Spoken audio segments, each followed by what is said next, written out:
Okay. Hi guys, welcome. Hai, Hai, Okay. Today we are going to talk about two really interesting variation of English that are used in Malaysia and South Korea. Each country has its own characteristics, so based on cultural theory, English is divided into several categories, and the ones we are discussing now are in the outer circle and the expanding circle. Okay, I will explain the definition first. Definition of expanding circle countries.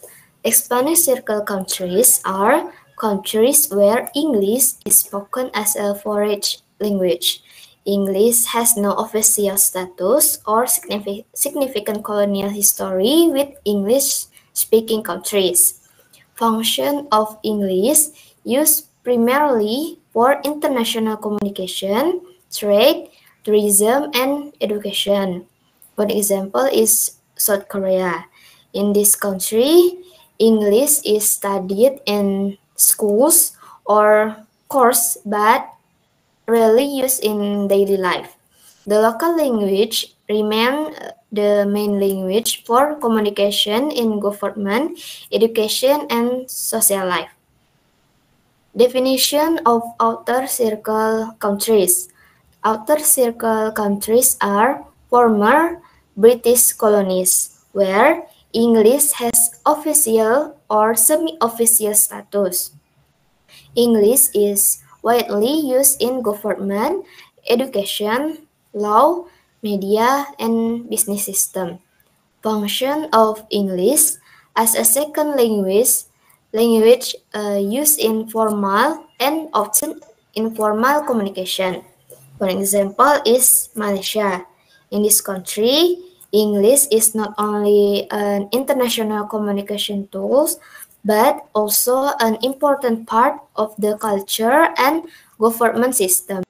English is used alongside local language. Well, then, Sonali, can you explain a little bit about how many people speak English in these two countries? yes. Information on the number of speakers of both varieties of English. So if we talk about the number of speakers, I will explain about the number of speakers of Congolese and Manglish. The first is Congolese. South Korea has a population of around 51 million people, and the majority of South Koreans have some understanding of Congolese as it is part of their daily life. Congolese is widely used in informal conversations, advertisements, and Korean pop culture. Its users are mainly Koreans who speak Korean as a primary language and use Congolese as a mixed language variety. Second is Manglish. Malaysia has a population of about 32 million people. Manglish is widely spoken in Malaysia, especially in informal conversation. Manglish speakers include various ethnic groups in Malaysia including Malays, Chinese Malays, and Indian Malaysians. Manglish is often used alongside Standard Malay and Standard English, depending on the context. It should be noted that exact number of speakers of these two language varieties is difficult to determine because the first is informal and situation use. Second is many people use it as an additional variety of their main language. And the last, varying levels of mastery and frequency of use among speakers. So, even though the number of speakers is large, the context of use is different. Well, Aurel, What distinguishes the characteristic of the English language used in these two countries? Okay, this is really interesting. So, when we talk about the distinctive feature or characteristic of English in Malaysia and South Korea, there are some striking differences. In Malaysia, English is influenced by Malay, Mandarin, and Tamil, resulting in the informal variety known as Manglish, which blend English with local expression like lah, meh, and lor to convey emphasis or emotion. Pronunciation and grammar in Malaysian English tend to be more relaxed, especially in casual conversation. In contrast, English in South Korea is primarily used in formal contexts such as education, business, and technology. Korean phonetic influence pronunciation, often causing confusion between the R and L sound. Additionally, South Korea has Konglish, where English words are adapted to local contexts, such as handphone for a mobile phone and fighting as a term of encouragement. This difference highlight how cultural and linguistic factors shape the use of English in both countries. So, Aas, do you have any example sentence or words that could give a clear picture of this? Yes, definitely. So if you take example from Korea, there are some words that are often used Konglish vocabulary that you can use in everyday life. The first one, secondship. Korean English word is secondship, which is a combination of the English word skin and relationship. The word skinship means being physically close to another person or touching. And next, Helsejang. In Korea, you can learn Korean English with the word Helsejang. Helsejang is a combination Helse, which means health, and Jangso, which means place. This word means gym. Health translates to Helse in Korea, which means healthy in English, but in Korean terms, it means lifting weight or going to the gym. So if you hear a Korean act, do you do Helse? Then that means he's asking if you go to the gym or not. And the last one, nodap. Korean English word is nodap is if someone doesn't reply to your message immediately, you can use the word nodap. Nodap is combination of the English word no and the Korean word dedap. An example in Malaysia English are the first one, ah. No additional meaning can be added to the end of any emotionally neutral sentence. Take care, ah. This is your office, ah. And next, lah can be either to be used to make requests more firm or gentle, depending on the tone. Don't be like that, lah. Never mind, lah. It's okay. And next, meh expresses that the speaker doubts what someone he just said and probably disagrees with it. Nasi lemak is made out of coconut milk meh. And the last one, mo, indicates that the speaker is seeking a yes or no response. Want to eat nasi lemak mo? Nasi lemak mo? Okay, that's all for me.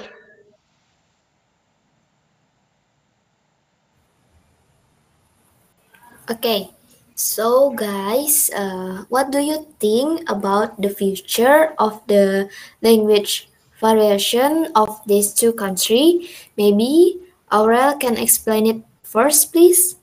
Strengthen English education through bilingual program, native English speaking teacher like EPIC, and the growth of international school.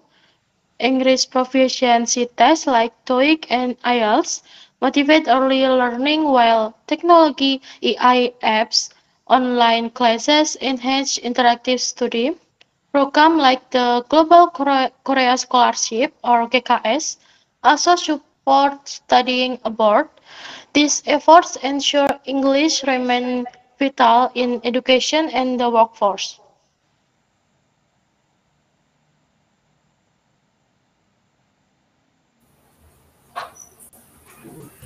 Okay, next us, what do you think? Okay, a progressive education system, the South Korean government continues to encourage English language learning in school. Many students are already learning English from an early age, and English teacher training in regularly updates. The emergence of digital platforms for learning English, such as apps and online courses, makes learning more accessible. Korean top universities such as KITE and Seoul University overall English language program to attract international students.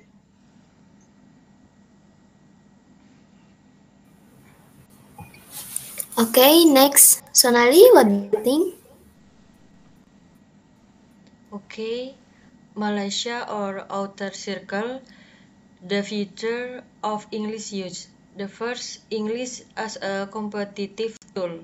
Malaysia has made English an important part of everyday life and the professional world. In the future, English will continue to be a competitive advantage for Malaysia, especially in the areas of the first tourism. Malaysia is one of the global tourist destination, and the use of English makes it easier to communicate with foreign tourists. The last, international business. With its strategic location in South Asia, Malaysia is a hub for business and trade, where English is the primary language of transactions.